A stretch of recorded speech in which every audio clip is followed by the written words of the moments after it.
በስመ አብ ወወልድ ወመንፈስ ቅዱስ አሐዱ አምላክ። ስንክሳር ንዕለት 2 የካቲት። በዛ ዕለት እዚኣ ኣባ ለንጊኖስ ዓረፈ።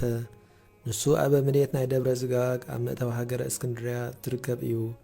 እዚ ቅዱስ እዚ ካብ ሰብ ቅልቅልያ እዩ። ኣብኡ መንኮሰ፣ መምህሩ ከዓ መፍቀር ክርስቶስ ጻድቕ መነኮስ እዩ። ንሱ ካብ ክብሪ ሰብ ይሃድም ነበረ። በቲ ግዜ እቲ ናይ ደብሮም ኣቦ ኣበ ምኔት ዓረፈ። ነዚ ሽማግለ መምህሩ ንኣባ ሉክያኖስ ከዓ ኣበ ምኔት ክሾምዎ ደለዩ። ኣባ ሉክያኖስ ከዓ ንረድኡን ኣባ ለንጊኖስ ሒዝዎ ካብ ቅልቅልያ ወፂኦም ናብ ናይ ሶርያ ዓዲ በጽሑ። ኣብ ሓንቲ ቤተ ክርስቲያን ከዓ ተቐመጡ። ጐይታናን መድሓኒናን ኢየሱስ ክርስቶስ ምስጋና ንዑ ይኹን። ንጽድቆም ካሕብኦ ኣይደለየን። ኣብ በሪኽ ዝተሃንጸት ሃገር ክትክወል ኣይከኣላን እዩ። ጐይታና ብእዳዎም ብዙሕ ተኣምራትን መንክራትን ገበረ። ኣባ ለንጊኖስ ከዓ ብዛዕባ ውዳሴ ደቂ ሰባት ፈሪሁ ካብ መምህሩ ብምኽሩ ወፀ። ኣብ ሃገረ ግብፂ በፂሑ ኣብ ደብረ ዝጋግ ኣተወ። ንሳቶም ከዓ ብሓጎስ ተቐበልዎ። እቲ ኣበ ምኔት ናይቲ ገዳም ክሳዕ ዝዓርፍ ድማ ምስኦም ነበረ። እቶም መነኮሳት ድማ ገድሉ ትሩፋት ጽድቁ ርእዮም ኣብ ደብረ ዝጋግ ኣበ ምኔት ሾምዎ። ድሕሪ ቁሩብ መዓልታት ድማ ኣባ ሉክያኖስ መምህሩ መፀ። ብሓደ ኮይኖም ከዓ ናይ መራኽብ መቓዝፍ ማለት መጀለቢ ይሰርሑ ነበሩ። ብኢዶም ሰሪሖም ካብ ዘፍረይዎ ይምገቡ ነበሩ። ብሓደ ልቢ ኮይኖም ነዊሕ ግዜ ብሓደ ተቐመጡ። ጐይታና ድማ ብእዳዎም ብዙሕ ተኣምራትን መንክራትን ይገብር ነበረ። ካብኡ ኣባ ሉክያኖስ ዓረፈ። ብዘበን መርቀያን ከሓዲ ንጉስ እቲ ንማሕበር ከልቄዶን ዘጋብአ ንሱ ባዕሉ ናብ ኩሉ ዓድታት ልኡኻት ሰደደ። ምስኦም ድማ እታ ርክስቲ ሃይማኖቱ ንክርስቶስ ክልተ ባህርያት ትገብሩ ኣትሒዙ ለኣኾም። ካብቶም ልኡኻት 3 ኣብ ደብረ ዝጋግ በጽሑ። እታ መልእኽቲ ከዓ ንኣባ ለንጊኖስ ሃብዎ። ንጉስ መርቀያን በዚ ኣብዛ ጽሕፍቲ ተጻሒፉ ዘሎ ክትኣምኑ ኣዚዙ እዩ በልዎ። ቅዱስ ለንጊኖስ ከዓ ኣነ ብዘይካ ናይ ቅዱሳን ምኽሪ ዋላ ሓንቲ ክገብር ኣይክእልን እየ። ንዑ ምሳይ ክንማኸር ኢሉ ነቶም ልኡኻት ኣብቲ ናይ ቅዱሳን ሬሳታት ዘለዎ በዓቲ ሒዝዎም ኣተወ። ኦ ቅዱሳን ኣቦታተይ፣ ንስኻትኩም ብስጋ እኳ እሙታት እንትኾንኩም ብመንፈስ ሕያዋን ከም ዝኾንኩም ኣነ እፈልጥ እየ። እንሆ እምበኣር ኣብኡ ርኹስ ሃይማኖት ዝተጻሕፎ ንክርስቶስ ክልተ ባህርያት ዝገብሮ መልእኽቲ ኣምፂኦምለይ ኣለዉ። ኣብኡ ክጽሕፍ ትእዝዙ ዲኹም ብቓሉ ክኣምን ወይ ከዓ ክኣብዮ። ክገብሮ ዝግባእን እንተዘይነገርኩምኒ እግዚኣብሔር ሕያው እዩ፣ እንተዘይኮነ ኣነ ካብዚ ቦታ ዓጽምትኹም ከውፅኦ እየ በሎም። ሽዑ ካብቲ ሬሳታቶም ኩሎም ሰባት እናሰምዑ ከምዚ ዝብል ቃል ወፀ። እቲ ናይ ኣቦታትና ሃዋርያትን ናይ 318 ቅንዋዓት ሃይማኖትን ቅንዕቲ ሃይማኖት ከይትገድፍ ነዛ ርክስቲ መልእኽቲ እዚኣ ከይትስዕባ በጃኻ ካብ ዝልዕሊ ሬሳና እለዮ በልዎ። እቶም ልኡኻት ንጉስ ነዚ ሰሚዖም ኣጸቢቖም ተደነቑ። ዓብዪ ፍርሃትን ረዓድን ከዓ ሓዞም። ናብ ንጉስ ኣይተመልሱን። ታይዳ ጸጉሪ ርእሶም ላጺዮም ኣልባስ መንኩስና ለቢሶም ኣብቲ ገዳም ብዙሕ ዓመታት ተቐመጡ። ክሳዕ ዝሞቱ ከዓ ብተጋድሎ ተጸሚዶም ነበሩ። ቅዱስ ለንጊኖስ ከዓ ተጋድሉ ፈጺሙ ንእግዚኣብሔር ባህ ምስ ኣበሎ ብጽቡቕ ሽምግልና ብሰላም ዓረፈ። በረኸቱ ምሳና ትኹን ዘለዓለም ዓለም ኣሜን። ሰላም እብል መዓልተ ወለያልየ ትሩፋቲከ ኣቡየ ለንጊኖስ ኣነክር ዘተውህበከ እበየ ሃበ ይሃልወከ ሶበ ቆብእከ ርእየ ሰይጣን ተሃፊሮ እፎንመ ጐየ። በዛ ዕለት እዚኣ ካብ ኩሎም ቅዱሳን ገዳማውያን ዝዓበየ ኣባ ጳውሊ ገዳማዊ ዓረፈ። ንሱ ንገዳማውያን ርእሶም ሓልቖም ንትጉሃን መላእኽቲ ድማ ጐረቤቶም እዩ። እዚ ቅዱስ እዚ ካብ ሃገረ እስክንድርያ እዩ። ጴጥሮስ ዝስሙ ሓው ነበሮ። ኣቦኦም እውን ኣጸቢቑ ሃብታም ነበረ። ብዝሒ ገንዘቡ ብወርቅን ብሩርን ዝኸበረ ኣልባሳትን ኣይቈጸርን ነበረ። ኣቦኦም ዓረፈ እሞ ዝሓዝኑሉ ግዜ ምስ ተፈጸመ ርስቲ ኣቦኦም ክካፈሉ ጀመሩ። ጴጥሮስ ሓዉ እቲ ዝዓበየ ክፍሊ ንርእሱ ወሰዶ፣ ንጳውሎስ እቲ ዝነኣሰ ሃቦ። ስለዚ ብልቡ ሓዘነ። ንሓዉ ካብዚ ርስቲ ኣቦይ ብዝግባእ ጌርካ ብጽሒተይ ዘይትህበኒ በሎ። ሓዉ ከዓ ንስኻ ንእሽቶ ጐበዝ ኢኻ፣ ከተጥፎ ኢኻ፣ ክሳዕ እትዓቢ ኣነ ክሕልወልካ እየ በሎ። ብዛዕባ እዚ ነናሓድሕዶም ተባኣሱ እሞ በኣር ናብ ዳኛ ንኺድ ብፍትሒ ድማ ንካፈል ተባሂሎም ናብ ዳኛ ኸዱ። ንሳቶም ክኸዱ ከለዉ ሓደ ዝሞተ ሰብ ብዓራት ተሰኪሞም ክቐብርዎ ክኸዱ ከለዉ ብዙሓት ሰባት ከዓ ክስዕብዎን ከበኽዩን ከለዉ ረኸቡ። ሽዑ ቅዱስ ጳውሊ ንሓደ ካብቶም ነቲ ሬሳ ዝስዕብዎ ዘለዉ ጸዊዑ መን እዩ እዚ መዋትሎሚ ዝሞተ ኢሉ ሓተቶ። እቲ ሰብኣይ ከዓ እዚ ዝሞተ እቲ ኣዝዩ ሃብታም ዝነበረ ሰብኣይ ከም ኣቦኻ እዩ በሎ። ዝወደይ ኣስተውዕል፣ እዚ ብብዝሕ ወርቅን ብሩርን ዘጋይጽ ዝነበረ እዩ። እንሆ ሎሚ ድማ ንኹሉ ሃብቱ ጠንጢንዎ ናብ ዘይምለሰሉ ጥራዩ ይኸይድ ኣሎ በሎ። ሕጂ ኸዓ ወደየ ንዓና ምእንቲ ድሕነት ነፍስና ክንጋደል ይግብኣና። ንሕና መዓስ ከም ንመውት ኣይንፈልጥን ኢና። ግናኸ ገንዘብ ዘለዎ እሞ ነቲ ገንዘቡ ንኽሓድጎ ስልጣን ዘለዎ ብፁዕ ዕውት እዩ። ንሱ ሃብትን ክብርን ኣብቲ ሃገር ቅዱሳን ዝኾነት ኢየሩሳሌም ሰማያዊት ክቕበል እዩ። ኣባ ጳውሊ እዚ ምስ ሰምዐ ገዓረ፣ ብልቡ ኸዓ በኸየ። ወይለይ ኣብ ናይዚ ሓላፍ ዓለም ሃብትስ እንታይ ኣሎኒ? ድሕሪ ቁሩብ መዓልታት ዝገድፎ እሞ ጥራሕ ኢደይ ዝኸይድ በለ። ድሕሪዚ ናብ ሓዊ ተመሊሱ ንዓናይ ናብ ገዛና ንመለስ፣ ኣነ ካብ ሕጂ ንድሓር ብዛዕባ ገንዘብ ኣይዛረብኒ የበሎ። ከምዚ ምስ በለ ካብ ሓዉ ሃደመ። ካብ ቤት ወፂኡ ኸዓ ኣብ ኣፍ ደገ ተዓዲ ኣብ መቓብር ኣተወ። ኣብኡ 3 መዓልታት እናጸለየን ናብ እግዚኣብሔር እናለመነን ቀነየ።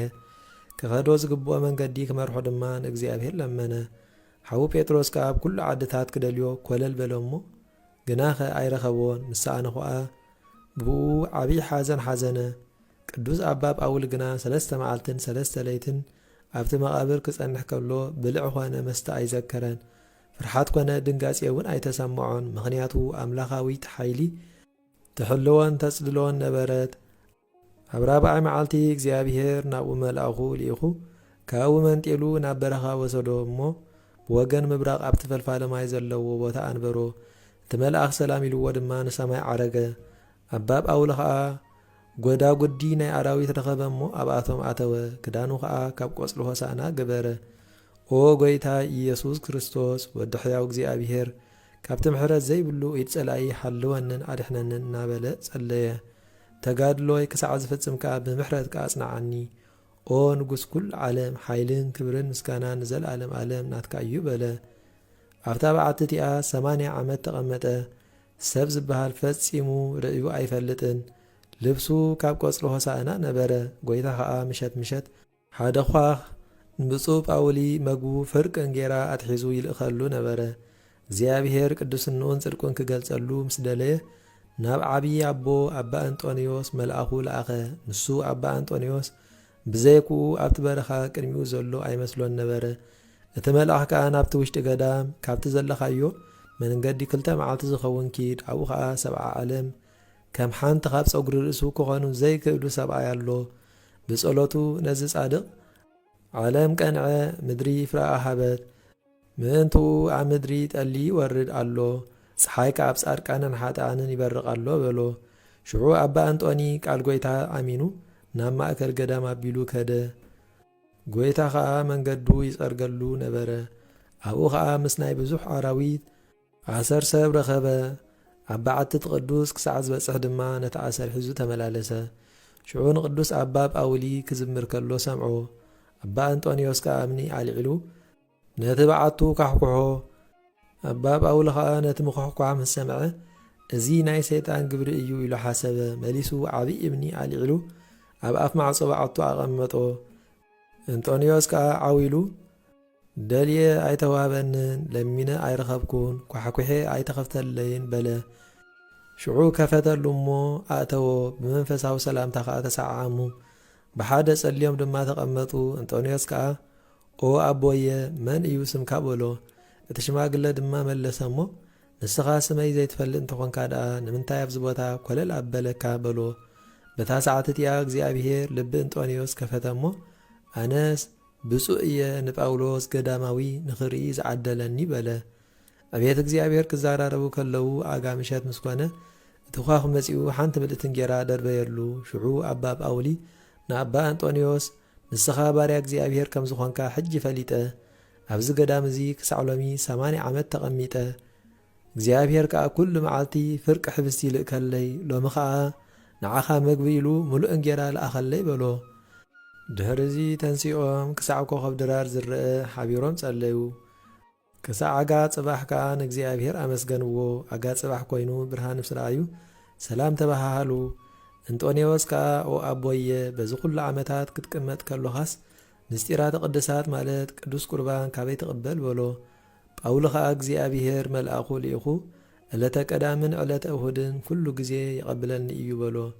ቅዱስ እንጦንዮስ መሊሱ እዚ ምንኩስና ማለት ቆቢዕ ኣብዚ ምድሪ በዳ ክበዝሕ ድዩ ወይ ከዓ ክውሕድ ወይ ከዓ ክተርፍ እስከ ንገረኒ ክፈልጥ ደሊ ኣለኹ በሎ። ኣባ ጳውሎ ከዓ ቅድም ሰሓቐ ድሓር ግና ገዓረ በኸየ።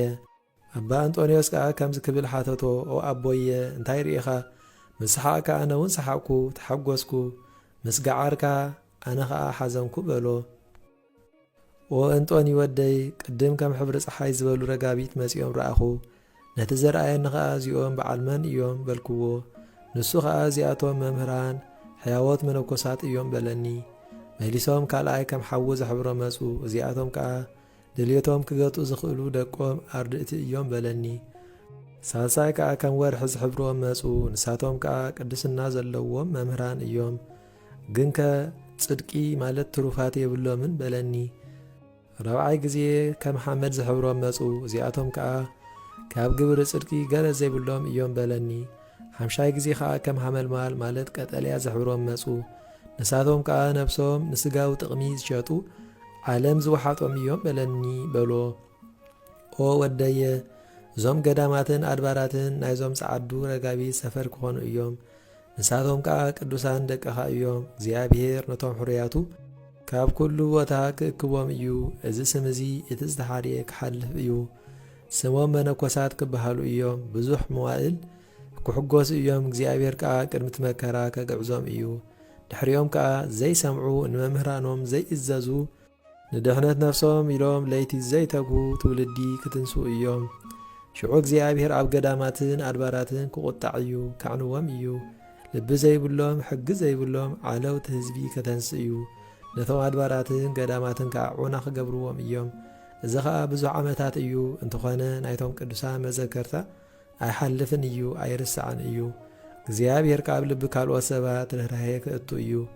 ናብ ገዳማትን ኣድባራትን ከይዶም ከዓ ሓደ ግዜን ካልኣይ ግዜን ክነብሩ እዮም። ሰይጣን ከዓ ኣብቲ ኣድባራት ከይዱ ኣብ ማእከሎም ባእሲ ከልዕል እዩ። ቆብዖም ገዲፎም ናብ ዓለም ከኣትዉ እዮም። ንሳቶም ጥብኣትን ፍቕሪ እግዚኣብሔርን የብሎምን ኣይረኸቡን። በቲ ምንኩስንኦም ኣይጸንዑን ኣይተዓገሱን። እቲ ጽሑፍ ትዕግሥትኹም ንነፍስኹም ከተጥርግዋ ኢኹም ዝበለ። እንጦንዮስ ከዓ እዛ ዕለት እዚኣ ገጽካ ክርኢ ዘብቅዓኒ ብርኽቲ እያ። ነዚ ዓብ ጸጋ ክረክብ ብቑዕ ዝገበረኒ ስም እግዚኣብሔር ይኽበር ይመስገን በለ። ብፁዕ ኣባ ጳውሎ ከዓ ከም ዝበሎ ሕጂ ተንስእ እሞ ቀልጢፍካ ናብ ሰፈርካ ኺድ። ቆስጠንጢኖስ ንኣትናቴዎስ ሊቀ ጳጳሳት ዝሃቦ ልብሲ ኣትናቴዎስ ከዓ ንዓኻ ዘልበሰካ ብኡ ጌርካ ስጋይ ክትገንዝ ምሳኻ ሒዝካዮ ምጻእ በሎ። እንጦንዮስ ከዓ በቲ ዝበሎ ዘረባ ተደነቐ። ከምኡውን ብዛዕባ እቲ ሊቀ ጳጳሳት ዝበሎ በቲ ዝተነበዮ ትንቢታቱ ብኹሉ ኣመነ። ደጊሙ ከዓ ቀልጢፍካ ኺድ ደው ኣይትበል እቲ ንኹሉ ሰብ ዝተሰርዐ ግዜ ዕረፍተይ ቀሪቡ እዩ በሎ። ኣባ እንጦንዮስ ከዓ ሰሚዑ ኣዝዩ ሰንበደ በኸየውን። ካብ ወፂኡ ድማ 2 መዓልትን 2 ለይትን ኣብ ሰፈሩ ክሳዕ ዝበጽሕ ተጓዕዘ። ነቲ ዝበሎ ልብሲ ሒዙ ከዓ ተመልሰ። ኣብ መንገዲ ኸሉ ከዓ ንኣባ ውላ ረኣዮ። ከምኡውን ንኹሎም ማሕበር መላእኽቲ ኣብ ኣየር ንእግዚኣብሔር ምስጋና ይኹን ኢሎም እናዘመሩ ረኣዮም። ደጊሞም እውን ኦ ናይ እግዚኣብሔር ሕሩይ ብፁዕ ጳውሊ ናይ እግዚኣብሔር ሰብ ሰላም ንዓኻ መላእኽቲ ምሳኻ ይሕጐሱ። ንስኻ ኣብ መንግሥተ ሰማያት ክትሕጐስ ኢኻ። ንጸልማት ሓሊፍካዮ ናብ ሃገረ ብርሃን ክወስዱኻ እዮም። ንሓዘን ገዲፍካዮ ናብ ዘለኣለማዊ ሓጐስ ክወስዱኻ እዮም። ንስኻ ብትውልድኻ ብፁዕ ኮንካ ኣለኻ። ንስኻ ጳውሎስ ገዳማዊ ይብሉ ነበሩ። እዚ ምስጋና እዚ ክብሉ ከለዉ ተሰወሩ። ኣባ እንጦኒ ድማ እዚኣ ነፍሲ ኣቦይ ጳውሎስ እያ፣ መላእኽቲ ናብ ሰማያት ይዕርግዋ ኣለዉ በለ። ድሕሪዚ ኣባ እንጦኒ ናብቲ በዓቲ ምስ ኣተወ ንኣባ ጳውሊ በብራኹ ሰጊዱ ገጹን ኣእዳውን ብኣምሳል ትእምርተ መስቀል ተዘርጊሑ ረኸቦ። ከም ጥዑይ ገይሩ ድማ ኣልዓሎ ከደኖ እሞ ኣብ ልዕሊኡ በኸየ። ኦ ኣቦየ ኣብቲ ዝሓደርካዮ ቦታ ንዓይ እውን ዘክረኒ እናበለ በኸየ። ተንሲኡ ከዓ በቲ ዘምጽኣ ልብሲ ገነዞ። መጽሓፍ ኣልዕሉ ድማ ናይ ቤተ ክርስቲያን ቀኖና ኣብ ልዕሊኡ ፈጸመ። 3 ግዜ ጸለየሉ። ከምኡውን 4 ወንጌላት ኣንበበ። እቲ ካብ ፀጉሪ በቀልት ማለት ካብ ሆሳእና ዝተሰርሐ ክዳኑ ድማ ኣልዓሎ። ብዛዕባ ምቕባሩ ድማ ምስኡ መኹዓቲ ኣይነበሮን። እንታይ ዳ ክገብር እየ ኢሉ ሓሰበ። ሽዑ ክልተ ኣናብስ መጺኦም ናብ ስጋ ቅዱስ ጳውሊ ሰገዱ። ድንን ኢሎም ሰላም በልዎ። ቅዱስ እንጦንዮስ ከዓ ነቶም ኣናብስ ምስ ረኣዮም ሰንበደ ፈርሀ ድማ። ንሳቶም ከዓ ከም ዝሓትዎ ኣርእሶም ናብ እንጦንዮስ ኣድነኑ። ኣቐዲሞም ከም ዝፈልጥዎ ድማ እግሩ ክልሕሱ ጀመሩ። ኣበይና ጉድጓድ እንፍሕር ከም ዝብልዎ ድማ ኣመልከትሉ። ኣባ እንጦንዮስ ከዓ ኣመላኻኸትዎም ፈለጠ እሞ ክንዲ ተዓቐኑ ትኸውን ለካዓሎም። ሓደ ብትርኣስ ሓደ ከዓ ብትርጋጽ ኮይኖም ድማ 4 እመት ዝኸውን ኳዓትሉ። እንጦኒ ከዓ ያእኽለኩም ኢሉ ኣመልከተሎም። ንሳቶም ከዓ ካብቲ መቓብር ወፁ። ናብ ኣባ እንጦንዮስ ሰጊዶም ድማ ባርኸና ከም ዝብልዎ ኮኑ። ንሱ ከዓ ባርኾም እሞ ካብኡ ከዱ። ቅዱስ ኣባ እንጦኒ ድማ ስጋ ቅዱስ ጳውሊ ገዳማዊ ቀበረ። ብድሕሪዚ እቲ ናይ ጳውሊ መጓናጸፊያውን መንጸፉን እቲ ካብ ሆሳእና ዝተሰርሐ ክዳኑን ወሰዶ። ከምቲ ውላድ ንብረት ኣቦኡ ዝወርስ ወረሶ። ኣብቲ መቓብር ቅዱስ ጳውሊ ምልክት ገይሩሉ ድማ ናብ ሃገረ እስክንድርያ ናብ ኣባ ኣትናቴዎስ ሊቀ ጳጳሳት ክሳዕ ዝበጽሕ ከደ። ኣብኡ ምስ በጽሐ ከዓ ናይ ኣባ ጳውሊ ዝኾነ ኩሉ ነገር ኣዘንተወሉ። እቲ ሊቀ ጳጳሳት ከዓ እቲ ዜንኡ ምስ ሰምዐ ዓብዪ ሓጎስ ተሓጐሰ። ናይ ብፁዕ ጳውሊ ክዳን ተቐቢሉ ድማ ምስኡ ኣቐመጦ። ኣብ ዓመት 3 ግዜ ይለብሶ ነበረ። ብቅድስቲ በዓለ ጥምቀት፣ ብበዓል ትንሳኤን ብበዓል ዕርገት ዓብይን። እዚ ሊቀ ጳጳሳት ምስ ኣባ እንጦንዮስ ካህናትን ዲያቆናትን ብርቱዓት ሰዎትን ምስ ዓረብያታት ማለት ሰረገላታት ለኣኸ። ምኽንያቱ ናይ ኣባ ጳውሊ ስጋ ማለት ሬሳ ፀይሮም ንኸምፅእዎ ኢሉ እዩ። ኣብቲ በረኻ ከዓ ብዙሕ መዓልታት ንኽረኽብዎ ኮለል በሉ፣ ግን ንመቓብሩ ኣይረኸብዎን። ምኽንያቱ ካብኣቶም ተሰዊሩ ነበረ። ኣባ ጳውሊ ከዓ ንኣትናቴዎስ ሊቀ ጳጳሳት ተገሊጹ ነቶም ተላኢኾም ዘለዉ ሰባት ክምለሱ ሰብ ለኣኸሎም። ኣይድከሙ በሎ። ምኽንያቱ እግዚኣብሔር ዋላ ሓደ ሰብ ክርእየኒ ኣይፈቐደን። ከሳዕ ምግላጽ ጐይታና ኢየሱስ ክርስቶስ በሎ እሞ እቲ ሊቀ ጳጳሳት ከዓ ሰብ ሊኢኹ ነቶም ተላኢኾም ዝነበሩ ሰባት መለሶም። ሓደ መዓልቲ እግዚኣብሔር ንቅዱስ ጳውሊ ክብሪ ለቢሱ ክገልጾ ደለየ። ሓደ ጎበዝ ክርስቲያን ኣብ ሃገረ እስክንድርያ ሞተ። ኦ ህዝበ ክርስቲያን፣ ኣነ ኣቦኹም ኣትናቴዎስ እየ ዝነግረኩም ዘለኹ። እመኑኒ፣ እቲ ብፀጉሪ ሆሳእና ዝሰርሐ ክዳኑ ኣልዒለ ኣብቲ ምዉት ምስ ገበርክዎ እቲ ምዉት 9 ተንስአ። በዚ ኣነ ምስክር እየ በለ። ኤስድሮስ ኤጲስቆጶስ እውን ኣነ በዚ ነገር እዚ ምስክር እየ በለ። ነዚ ብዕይንተ ይርእዮ እየ። ኣነ ኤስድሮስ ኤጲስቆጶስ ነዚ ዘደንቕ ነገር እዚ ብኢደይ ጸሓፍኩ ኣነ እየ። ኩሉ ነገር ብናይ 2 ወይ 3 ሰብ ምስክርነት እዩ ዝቐውም። ናይ እዛ ተኣምር እዚኣ ዜና ኣብ ኩሉ ግብፂ ተሰምዐ። ኩሎም ሰባት ድማ ተደነቑ። ኣብ ቅዱሳኑ ሓዲሩ ተኣምራት ንዝገብር እግዚኣብሔር ድማ ኣመስገንዎ። ቅድስቲ ጸሎቱን በረኸቱን ምሳና ትኹን ንዘለዓለም ዓለም ኣሜን። ሰላም ለጳውሊ ውሳጤ ገዳም ዘተጸምደ እንዘ ኢይሬኢ እምሰብ መነሂ ኣሃደ ጻመወ በህይወቱ ወተጋደለ ፈድፋደ ድህረ ሞተሂ ከመ በህይወቱ ለመደ ለእግዚአብሔር ኣምላኩ በብረኩ ሰገደ። በዛ ዕለት እዚኣ ቶማስ ሃዋርያ መንክራት ኣርአየ። ንሱ ጐይታና ክሰብኽ ናብ ዝኣዘዞ ምስ ወፀ ናብታ ዓዲ ክበጽሕ 2 ምዕራት ምስ ተረፎ ካብ መንገዲ እልይ ምስ በለ ዝሞተ መንእሰይ ምስ ወዙ ረአየ። ኦ ጐይታይ፣ ነዚ ሕማቕ ትርኢት ዝዶ ክርኢ ናብዚ ኣምጻእካኒ፣ ግናኸ ፍቓድካ ይኹን በለ። እዚ ምስ በለ ምእንቲ እትምዉት ብዙሕ ጸለየ። ሽዑ ገበል ካብ ሓደ መንቀራቐሩ ኣይማን ብጭሩ ምድሪ እናዘበጠ ወፀ። ብዓብዪ ቃልካ ኦ ሃዋርያ ክርስቶስ፣ ምሳኻ እንታይ ኣሎኒ ግብረይ ክትጸርፍ ዶ ናብዚ መጺካ ኢሉ ጨርሐ። እዚ ሃዋርያ ከዓ እወ ግብርኻ ንገር በሎ። እቲ ገበል ከዓ ሓንቲ ጽብቕቲ ሰበይቲ ኣብ ስግርግራት ነበረት። ኣነ ከዓ ርእየ ፈተኽዋ። ካብኡ ነዚ ጐበዝ ክስዕማን ብመዓልቲ ሰንበት ከዓ ምስዓ ሓቢሩ ረኸብክዎ። እቲ ዝገበሮ ዝኾነ ክፉእ ኩሉ ኣብ ቅድሚኻ ክነግሮ ወይ ክገልጾ ጽቡቕ ኣይኮነን። ንስኻ ናይ ክርስቶስ ተሳታፊ ከም ዝኾንካ እፈልጥ እየ። ስለዚ ከዓ ቀተልክዎ በሎ። እቲ ሰይጣን ከዓ ኣብ ገበል ዝሓደረ ኩሉ ኣብ ልዕሊ ደቂ ሰብ ዝገብሮ ክፉእ ንሃዋርያ ነገሮ።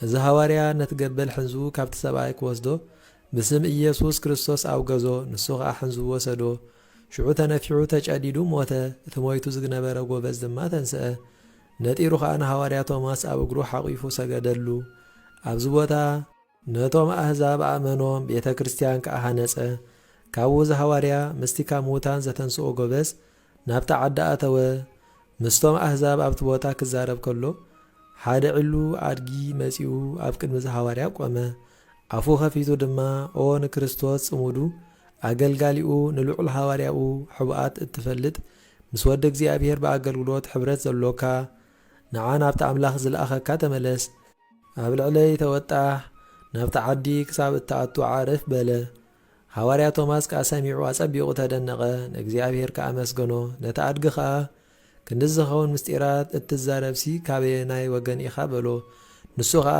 ኣነ ነቲ ንበልዓም ዝተገዝአ ካብ ወለድኡ እየ ካብኡ ጐይታኻን መምህርካን በቲ ትውልድቲ ኣባይ ተወጠሐ ኣነ ከዓ ሕጂ ካብ ድኻም መንገዲ ከዕርፈካ ናባኻ ተላኢኻ ኣለኹ ስለዚ ኣባይ ተወጣሕ በሎ እቲ ሐዋርያ ግና ምስ ቃል ኣበዮ እቲ ኣድጊ ብዙሕ ምስ ለመኖ ግና ኣብኡ ተወጢሑ ክሳብ ኣብቲ ጓሓፍ ዝደፍኡሉ ብዙሓት ህዝቢ እናሰዓብዎ በጽሐ ካብኡ ወረደ እሞ ኪድ ኣብ ዝኸድካዮ ትሓሎ በሎ በቲ ግዜ እቲ ከዓ ወዲቑ ሞተ እቶም ዝረኣዩ ከዓ ሰንበዱ ነዚ ሐዋርያ እዚ ከዓ ኣሕውዮ በልዎ ንሱ ከዓ ብሓይሊ ኣምላኸይ ከሕውዮ ምኽኣልኩ ግና ካብዝስ ዝረኺብዎ ዘሎ ይሕሾ በሎም ምድሪ ኺዒቶም ክቐብርዎ ኣዘዞም ካብኡ ሰላም ኢልዎም ካብኣቶም ከደ በረኸቱ ምሳና ትኹን ንዘላለም ዓለም ኣሚን ሰላም ለቶማስ ዘኣርአየ ግእዞ ሃበ ሆረ ይስብክ ለእግዚአብሔር ትእዛዞ እስከ ለመዊት አብጾ እንተ አስከሮ